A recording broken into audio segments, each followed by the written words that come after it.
Would you like the most efficient food farm in Minecraft 1.16 Survival? Maybe you want to live in the nether forever. I'm going to show you a Hoglin farm that's going to blow your mind. Don't you go anywhere.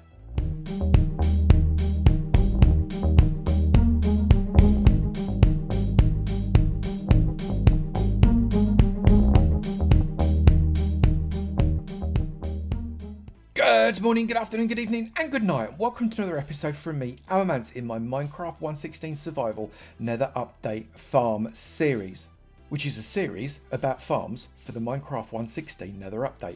Today, we are going to cater for the most important thing that you are going to have to find in the Nether. No, it's not gold, it's not even netherite. It's food, because if you can't get food, you're done for. And there is only one source of food in the Nether, and that is the Hoglin. But these guys are not just going to let you wander up and take their pork. They're a little bit unfriendly about it, and oh my goodness, they don't half hit hard. Really quite hard. So now we know what it is we're farming, let's crack on with it. We're going to go through that baby right there. We are through to the Nether, but we're in the wrong place. We need to be in a different biome, and we need to be at a different height. I need to get myself on the Nether roof. Now, I'm not going to show you how to do that in this tutorial, but there is a link in the description below for a really good tutorial that I did really fast that shows you how to get onto the Nether roof in Minecraft 1.16 Survival. It's a doddle. I'll see you up there. We're on the roof of the Nether now, and we made a fancy portal to get back to the overworld, but we don't want to do that yet. We're hungry. We need to make ourselves a Hoglin farm, but first, we've got to find ourselves a Crimson Forest. Now, there are a couple of ways in which you can do that. The first is really easy. You put in locate biome down there, and then you put in CR, and that brings up Crimson Forest. Click on it, press enter, and that tells you where the closest Crimson Forest is. You can see it is 317 blocks away. However, there are some among us that will consider that as a little bit cheaty. So the other way is to use the F3 screen. You could see we are currently in the Nether Waste biome from that biome instruction on the left hand side. We can wander around aimlessly and see where that changes, and as a result you know exactly where you are in terms of different biomes. Also, you'll notice that when I move into a different biome, we'll have something change in the atmosphere. The entire sky will change colour. Goodness me, this is a really huge... There we go, Crimson Forest. That's what we needed to know. And now we're in the Crimson Forest, we can get started. I've marked out the area that is absolutely Crimson Forest with these redstone torches. Why did I use redstone torches? Well, they don't do crimson torches. And this makes absolutely sure that we're building all of our farm inside a Crimson Forest, because if you build any of it outside, it might fall over and not work.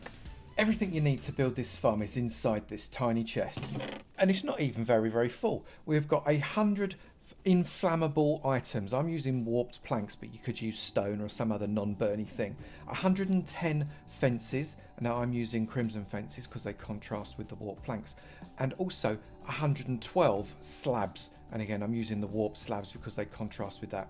The rest is exactly the right number, including 2 stacks of scaffolding. Take a screenshot, pause the video, note it down, let's get on and build it.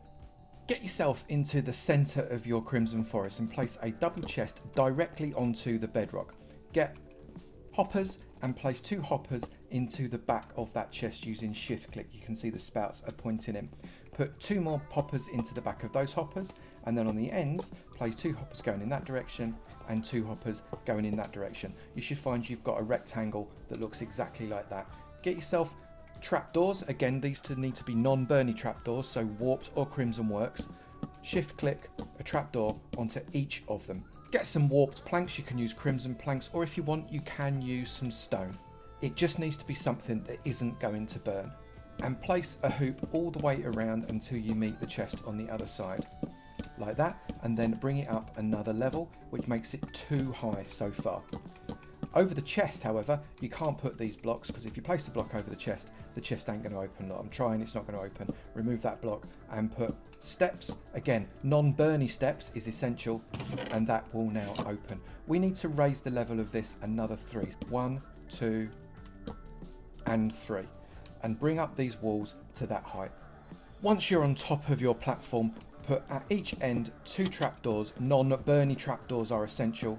There and there, and then in the center flap 2 along and there as well. Then pick one of the ends, it really doesn't matter which one, and in one of the corners put a trapdoor to flap it down, and then in the opposite corner to that, so I've picked this corner, so I'm coming to this corner here, place a lava blade that is going to flow over the top of those trapdoors and underneath. So you should find you've got 2 full blocks above the lava and then the lava, so go down 3. What happens is anything in that lava flows towards that corner, a bit like it would with water in the overworld. Once it's underneath that trapdoor, it's not going to bob about. You may find without that trapdoor, things bob a little bit and you could lose the odd drop. This way, nothing gets lost and everything gets captured. It's time now to build 2 small spawning platforms. Come to either one of your 2 short ends, it doesn't matter which one because we're going to be doing exactly the same thing on the other side in just a moment, and come out 1, 2, 3 and 4 with some half slabs. Now I'm using these warp slabs because it matches these, but it doesn't have to match. It doesn't matter if these are burny or not because you're not going to pour lava on them. Then get 2 shroom lights and come out in the center, 1 and 2, and then out to the side 1 and 2 like that. Put slabs there, and then come out 2 more slabs in this direction. So what you should find is you've got a 5 wide platform that is 4 across from your wall. 1, 2, 3, 4, 5 with a shroom light stripe going that way and 2 extra shroom lights pointing in towards this nice hot bath. We're going to be extending this out this way and this way until we've got a platform that is 16 wide.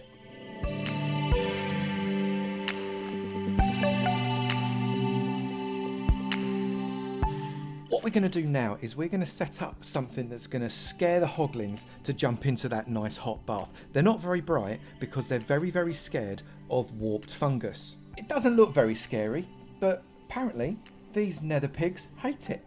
Come to the end of your platform, remove the corner and pop in. I'm using a crimson nylium just to kind of contrast with the platform. You can use dirt, you can use soul, you can use quite a number of things, anything that will allow you to plant in a warped fungus. Now on top of this we're going to put a fence post. Now the reason we're putting a fence post on there is to stop the hoglins from spawning in this square because it's still a spawnable block with that fungus on.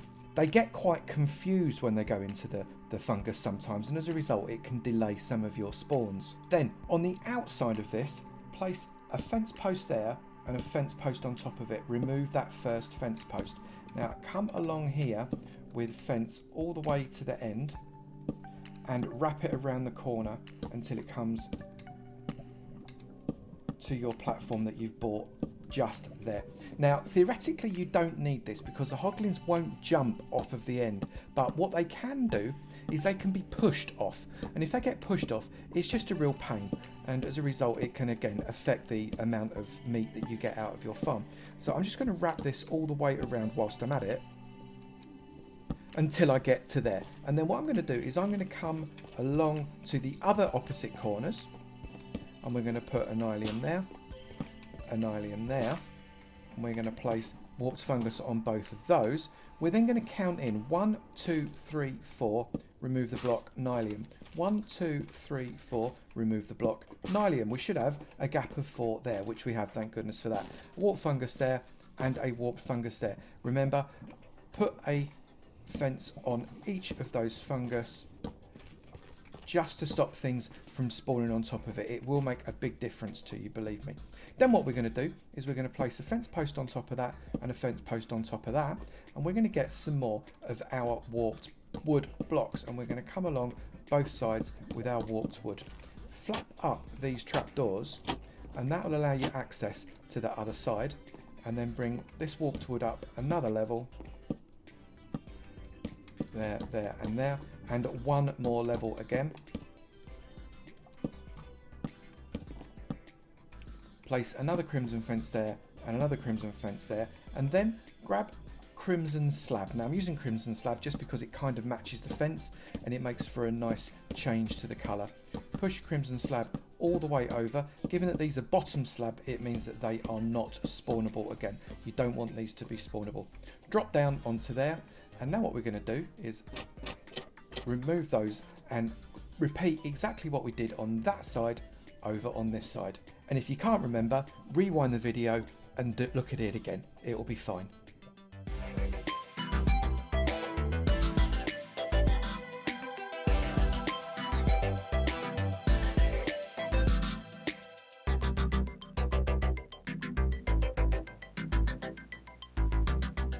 Now, believe it or not, that's actually this farm completely finished. If you wanted to put some legs on it, maybe coming out of the bottom of the corners of the fences, you totally could. But I'm not too offended by the gravity of this one because these platforms are not too big. The only thing we need to do now is get an AFK up.